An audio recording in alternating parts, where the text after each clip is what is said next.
শুরুতে জানিয়ে দেব বিএনপির বাধাহীন সমাবেশ জনসমুদ্রে রূপ নিয়েছে। জানিয়ে দেব আওয়ামী লীগ নেতাকর্মীদের উদ্দেশ্যে সজীব ওয়াজেদ জয়ের নতুন এক বার্তা। এছাড়া রয়েছে হিংসা হানাহানি ছাত্র জনতা সফল অভ্যুত্থানের বিরুদ্ধে ষড়যন্ত্র বলছে এবি পার্টি। সর্বশেষ রয়েছে সুশাসন প্রতিষ্ঠা না হলে আবারও তরুণরা গর্জে উঠবে, হুঁশিয়ারি সোহেল তাজের। বিএনপির বাধাহীন সমাবেশ যেন জনসমুদ্রে রূপ নিয়েছে। আওয়ামী লীগ সরকারের পতনের পর বুধবার রাজধানীর নয়াপল্টনে প্রথম সমাবেশ করছে বিএনপি। দেড় যুগ পর এবার সমাবেশে নেতাকর্মীদের মুখে ছিল হাজারো নেতাকর্মীর মুক্তির দাবি কিংবা গ্রেফতারের অভিযোগ। সবার চোখে মুখে মুক্ত বাতাসে শ্বাস নেওয়ার স্বাদ। দীর্ঘদিন পর বাধাহীন এই রাজনৈতিক কর্মসূচিতে লাখো নেতাকর্মী অংশগ্রহণ করেন। সকাল থেকেই জড়ো হতে থাকেন নেতাকর্মীরা।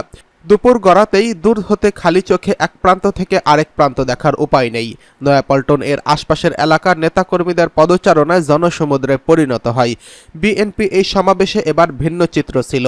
অর্ধশতাধিক বাস নিয়ে রাজধানীর আশপাশের জেলা ও মহানগর থেকে এই সমাবেশে যোগ দেন নেতাকর্মীরা। এছাড়া ঢাকা মহানগরের বিভিন্ন ওয়ার্ড ও থানা থেকে বিপুল সংখ্যক নেতাকর্মী অংশগ্রহণ করেন। বেলা 11টা থেকে খণ্ড খণ্ড মিছিল নিয়ে কেন্দ্রীয় কার্যালয়ের সামনে জড়ো হতে থাকেন তারা। এ সময় স্লোগানে প্রকম্পিত হয়ে ওঠে পুরো এলাকা। জাতীয় ও দলীয় পতাকা নিয়ে উল্লাসে মেতে ওঠেন নেতাকর্মীরা। বেলা 1টা থেকেই একদিকে আরামবাগ, অন্যদিকে পুরানা পল্টন, শান্তিনগর ও কাকরাইল মসজিদ পর্যন্ত নেতাকর্মীদের পদচারণায় কানায় কানায় পূর্ণ হয়ে যায়। এদিন সমাবেশের জন্য প্রয়োজন হয়নি কোনো অনুমতির, ছিল না কোনো পুলিশি বাধা কিংবা ভয় আতঙ্ক। স্বতঃস্ফূর্তভাবে যে যেভাবে পেরেছেন সমাবেশে অংশ নিয়েছেন। এতে সাধারণ মানুষেরও অংশগ্রহণ দেখা গেছে। কেন্দ্রীয় কার্যালয়ের সামনে সড়কে মঙ্গলবার রাতেই অস্থায়ী মঞ্চ তৈরি করা হয়। 1 কিলোমিটার জুড়ে টানানো হয় মাইক। পুরো এলাকায় দেখা যায় বিএনপি চেয়ারপারসন খালেদা জিয়া ও ভারপ্রাপ্ত চেয়ারম্যান তারেক রহমানের ছবি সংবলিত ব্যানার ফেস্টুন।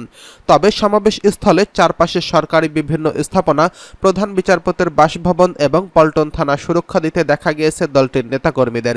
এ বিষয়ে সমাবেশে মঞ্চ থেকে নেতাকর্মীদের বারবার মাইকে সতর্ক করা হয়। দুপুর 2টা 40 মিনিটে পবিত্র কোরআন তেলাওয়াতের মধ্য দিয়ে আনুষ্ঠানিকভাবে সমাবেশ শুরু হয়।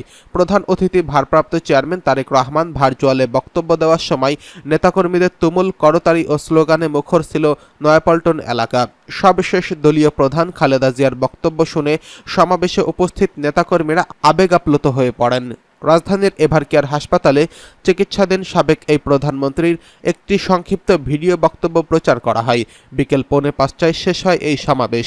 পরে যুবদল, স্বেচ্ছাসেবক দল ও ছাত্র দলের নেতাকর্মীদের পল্টন, নয়াপল্টন, কাকরাইল, ফকিরাপুল এলাকায় সড়কে পড়ে থাকা ময়লা আবর্জনা পরিষ্কার করতে দেখা যায়।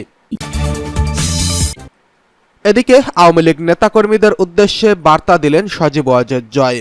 আওয়ামী লীগকে শেষ করা সম্ভব নয় বলে মন্তব্য করেছেন পদত্যাগ করে দেশ থেকে পালানো প্রধানমন্ত্রী শেখ হাসিনার ছেলে সজীব ওয়াজেদ জয়। তিনি নেতাকর্মীদের সাহস নিয়ে দাঁড়ানোর আহ্বান জানিয়ে বলেন, আমরা আছি। বুধবার এক ভিডিও বার্তায় এসব কথা বলেন সজীব ওয়াজেদ জয়। এর আগে সোমবার শেখ হাসিনা পদত্যাগ করে দেশ ছাড়ার পর সজীব ওয়াজেদ জয় বিবিসিকে বলেছিলেন তার মা আর রাজনীতিতে আসছেন না। পরদিন ডয়চে ভেলেকে জানায় শেখ পরিবারের কোনো রাজনীতিতে আসার কারণ নেই। সজীব ওয়াজেদ জয় বুধবার ভিডিও বার্তার শুরুতে দেশের পরিস্থিতি নিয়ে এক বক্তব্য তুলে ধরেন। তিনি বলেন, এখন দেশে একটি বিশৃঙ্খল পরিস্থিতি চলছে। সারা দেশে ভাঙচুর, লুটপাট চলছে। আওয়ামী লীগ নেতাকর্মীদের উপর হামলা চলছে, হত্যা করা হচ্ছে। তিনি বলেন, আওয়ামী লীগ দেশের সবচেয়ে পুরনো ও বড় গণতান্ত্রিক দল। আওয়ামী লীগ কিন্তু মরে যায়নি। আওয়ামী লীগ এই দেশকে স্বাধীন করেছে। আওয়ামী লীগকে শেষ করা সম্ভব নয়। শেখ পরিবার রাজনীতিতে আসবে না। আগে দেওয়া এই বক্তব্যের কথা উল্লেখ করে সজীব ওয়াজেদ জয় বলেন, আমাদের নেতাকর্মীদের উপর যেভাবে হামলা হচ্ছে, এই পরিস্থিতিতে আমরা হাল ছেড়ে দিতে পারি না। বাংলাদেশে যদি গণতন্ত্রের নতুন বাংলাদেশ গড়ে তুলতে হয়, আওয়ামী লীগ ছাড়া সম্ভব নয়। আওয়ামী লীগ হচ্ছে বাংলাদেশের সবচেয়ে বড় রাজনৈতিক দল।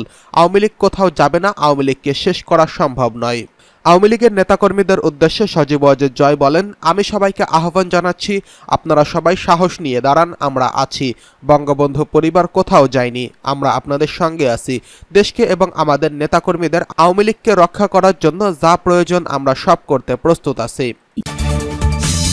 হিংসা হানাহানি ছাত্র জনতার সফল অভ্যুত্থানের বিরুদ্ধে ষড়যন্ত্র বলছে এবি পার্টি। হিংসা, হানাহানি, জ্বালাও পোড়াও ছাত্র জনতা সফল অভ্যর্থনের বিরুদ্ধে ষড়যন্ত্র, এটা যারা করেছে তাদেরকে অবিলম্বে এসব বন্ধ করার আহ্বান জানিয়েছেন বাংলাদেশ এবি পার্টি। পার্টির কেন্দ্রীয় কার্যালয়ে অনুষ্ঠিত সংবাদ সম্মেলন থেকে এই আহ্বান জানান এবি পার্টির মহাসচিব মঞ্জিবুর রহমান মঞ্জু।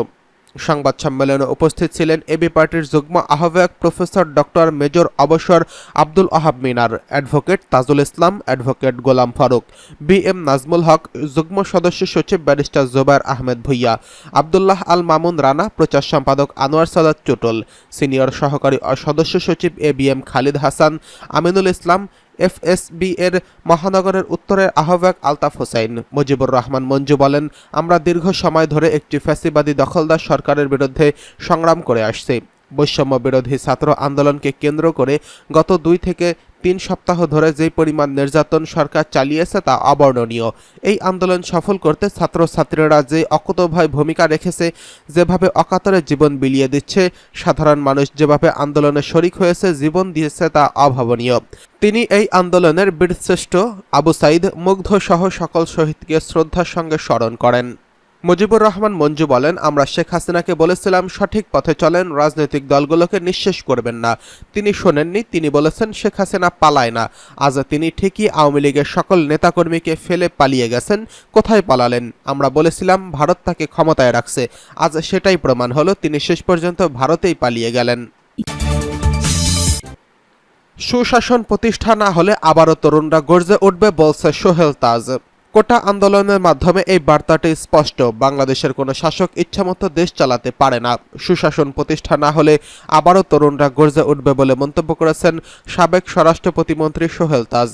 বুধবার 7ই আগস্ট রাতে নিজের ভেরিফাইড ফেসবুক পেজে এক ভিডিও বার্তায় এমন মন্তব্য করেন তিনি বলেন, আইনশৃঙ্খলা রক্ষাকারী বাহিনীর সদস্যদের মধ্যে যারা অপরাধ করেছেন তাদের বিচারের দাবি জানাচ্ছি।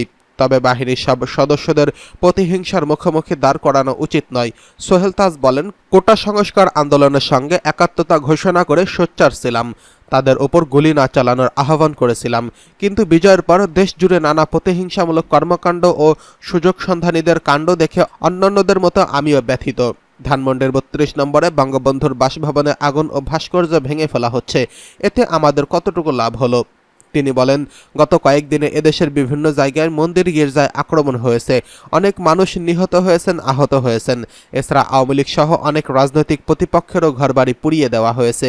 এরূপ কর্মকাণ্ডের তীব্র প্রতিবাদ ও নিন্দা জানাই। তিনি আরও বলেন, যে সংস্কারের জন্য আন্দোলন হয়েছিল তার দিকে নজর দিতে হবে। আমাদের মতে ভিন্নতা থাকবে, ভিন্ন মতকে কথা বলার সুযোগ দিতে হবে। আন্দোলনকারীদের ছাত্র জনতার মতো আমারও দাবি, দেশে ভোটাধিকার প্রতিষ্ঠা হোক, সাম্য আর ন্যায্যতার ভিত্তিতে সুশাসন প্রতিষ্ঠা করতে হবে। সোহেল তাজ বলেন, দেশের সরকারি প্রতিষ্ঠানগুলোর রাজনৈতিক ব্যবহার থেকে মুক্ত রাখতে হবে, সাম্প্রদায়িক সম্প্রীতি নিশ্চিত করতে হবে, মানুষের কথা বলার অধিকার সহ সব মৌলিক অধিকার নিশ্চিত করতে হবে।